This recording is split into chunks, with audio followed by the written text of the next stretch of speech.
Hey guys, it's Kay, and today we're going to be doing the case of JonBenet Ramsey. Hello, if you're new here, we discuss true crime cases while doing our makeup, and we post 1 or 2 times a week. So if that's something that's of interest for you, I'd love to have you join us. I don't have my second light up right now, so hopefully this is good enough, and my window stick that opens it broke, so unfortunately this is the light that we're dealing with today. I sat down to film this video and my cat immediately started eating my plant, so it's been a day, let me tell you. I also just found out we're doing something new for work that's going to be absolute chaos, so it has been a day. Anyway, we're going to be doing the case of JonBenet Ramsey. JonBenet Ramsey was a child beauty queen who was found dead in her family's home at the age of 6. She was born August 6th, 1990 in Atlanta, Georgia. She had an older brother named Burke who was born in 1987. She was enrolled in kindergarten at the time in Boulder, Colorado. Her father, John, was a businessman who was the president of Access Graphics, a computer software company. Patsy Ramsey, her mother, enrolled JonBenet in several child beauty pageants, and after her death, her mother's pageant mom behavior was reported by the media. JonBenet's body was found on December 26, 1996 in her family's home. According to statements Patsy gave to authorities, she realized her daughter was missing when she found a 2.5-page handwritten ransom note on the kitchen staircase. The note demanded $118,000. John noted that this was nearly identical to the amount he'd received for his Christmas bonus the year before. This suggested that someone who would have access to that information was involved in the crime. Several theories were looked at in regards to the amount requested. They looked at his co-workers and even considered the possibility that the ransom demanded was a reference to Psalm 118, and the crime had religious references. The ransom note was weirdly long, and the FBI said that it was weird for a ransom note to be written at the crime scene. Police believed the note to be staged, and it did not have fingerprints on it, other than Patsy's and the authorities who had handled it. It also included a weird amount of exclamation marks. The note and draft were written with a pen and notepad in the Ramsey home. They did not believe Patty had written the note, but Michael Baden, a forensic pathologist, said he'd never seen a ransom note like it in the 60 years that he'd worked and didn't believe that it could have been written by an outsider. The note read, "Mr. Ramsey, listen carefully. We are a group of individuals that represent a small foreign faction. We respect your business, but not the country that it serves. At this time, we have your daughter in our possession. She is safe and unharmed, and if you want her to see 1987, you must follow our instructions to the letter. You will withdraw $118,000 from your account.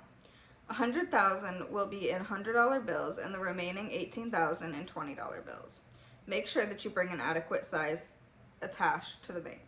When you get home, you will put the money in a brown paper bag. I will call you between 8 and 10 a.m. tomorrow to instruct you on delivery. The delivery will be exhausting, so I advise you to be rested. If we monitor you getting the money early, we might call you early to arrange an early delivery of the money, and hence an earlier pickup of your daughter. Any deviation of my instructions will result in the immediate execution of your daughter. You will also be denied her remains for proper burial. The 2 gentlemen watching over your daughter do not particularly like you, so I advise you not to provoke them. Speaking to anyone about your situation, such as the police, FBI, etc., will result in your daughter being beheaded. If we catch you talking to a stray dog, she dies. If you alert bank authorities, she dies. If the money is in any way marked or tampered with, she dies. You will be scanned for electronic devices, and if any are found, she dies. You can try to deceive us, but be warned that we are familiar with law enforcement, countermeasures, and tactics. You stand a 99% chance of killing your daughter if you try to outsmart us. Follow our instructions, and you stand a 100% chance of getting her back. You and your family are under constant scrutiny, as well as the authorities. Don't try to grow a brain, John. You are not the only fat cat around, so don't think that killing will be difficult. Don't underestimate us, John. Use that good Southern common sense of yours. It is up to you now, John," with 2 exclamation points. Victory. And it was signed SBTC. I also noticed while reading this that it did have a few words crossed out, like they weren't sure exactly what to write. So this definitely was not a professional job. The only people to be in the house the night of JonBenet's death were her mother, father, and brother. Patsy called the police at 5:52 a.m. after finding the ransom note. She also called family and friends. 2 officers showed up at the Ramsey home but did not find any sign of forced entry. Officer Rick French went to the basement and came to a door which had a wooden latch. He paused for a moment but would not open this door. He turned and walked away. He later explained that he was looking for an exit route used by the kidnapper, which the closed latch ruled out. JonBenet's body was later found behind that door. This is the part of the case that's always tripped me up. Even if you're looking for an exit point, I would have checked that door just to be sure. You never know what's behind it. Before they found her body, John made arrangements to pay the ransom. A forensics team was sent out to the house, but they only taped off her bedroom to prevent contamination of evidence. Friends, victim advocates, and the Ramsey's minister also showed up at the house. I would think that with an actively missing child, you would tape off the entire house, not just their bedroom, or at least prevent others from entering the house, right? To make it worse, visitors picked things up and cleaned surfaces, which could have destroyed evidence. Detective Linda Arndt arrived at the home around 8 a.m. when the kidnappers claimed they would call to arrange collection of the ransom, but nobody ever called them. At 1 p.m., Detective Arndt asked John Ramsey and Fleet White, a family friend, to search the house to see if anything seemed amiss. They started their search in the basement, and John opened the overlooked latch door. He found his daughter's body in one of the rooms behind that door. Her mouth was covered in duct tape, a nylon cord around her wrists and neck, and her torso covered with a white blanket. He picked up her body and took it upstairs, which also would have further contaminated the crime scene. Each of the Ramseys submitted handwriting, blood, and hair samples to the police and were interviewed. An autopsy of JonBenet's body revealed that she had been killed by strangulation and a skull fracture. Her death was ruled a homicide. A garrote, I'm not sure if I'm saying that right, that was made from nylon cord and the broken handle of a paintbrush was tied around her neck and had been used to strangle her.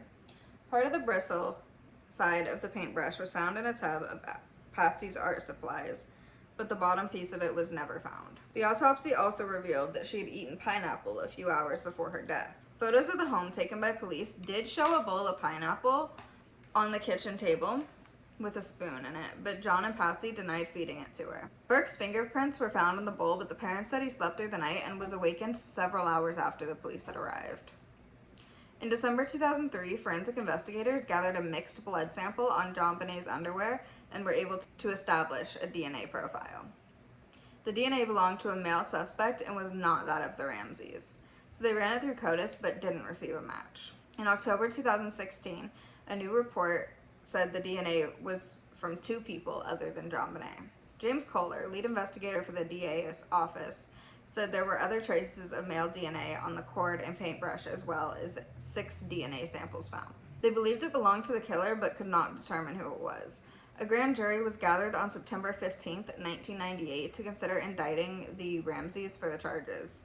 But in 1999, the jury returned a true bill to charge the family with placing the child at risk in a way that led to her death and with obstructing an investigation of murder due to John tampering with the crime scene. However, Boulder County District Attorney Alex Hunter did not prosecute them because he didn't think they could get a guilty beyond a reasonable doubt that was required for criminal conviction. In 2003, the Ramsey family were excluded as suspects, and in October 2010, the case was reopened and more interviews were conducted.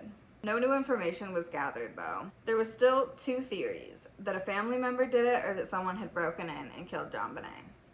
On August 15, 2006, John Mark Carr was arrested for falsely confessing to her murder. He was a 41-year-old school teacher at the time, but they had no evidence to link him to the crime. In his confession, he only stated publicly known facts and had no additional convincing details, and his DNA did not match that found on her body. Her killer has yet to be found. So that's going to do it for our case on JonBenet Ramsey. I have looked into this case about 100 times since I was younger, because it kind of just always astounded me that they never checked that latch door, and then lo and behold, she was found behind that door. It always just came off really weird to me that they didn't check it, and then that they had contaminated the crime scene so much that, I mean, I don't know how they would get any evidence out of it. I always just thought it was a wild case.